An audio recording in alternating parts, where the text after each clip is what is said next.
কটি মাছ আছে? এখানে কটা সংখ্যা বসানো আছে? 9টা থেকে আমরা কত বাদ দেবো? তাহলে এই বড় মাছটাই 5টা মাছ খেয়ে নিচ্ছে, ঠিক আছে?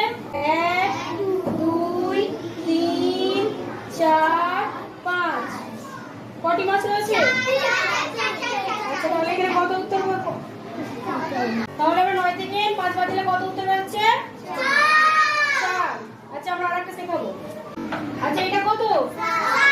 এখানে কটি মাছ আছে?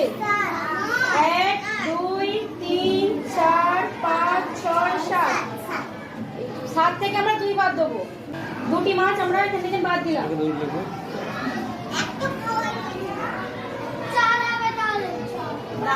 7 থেকে আমরা কত বাদ দিলাম?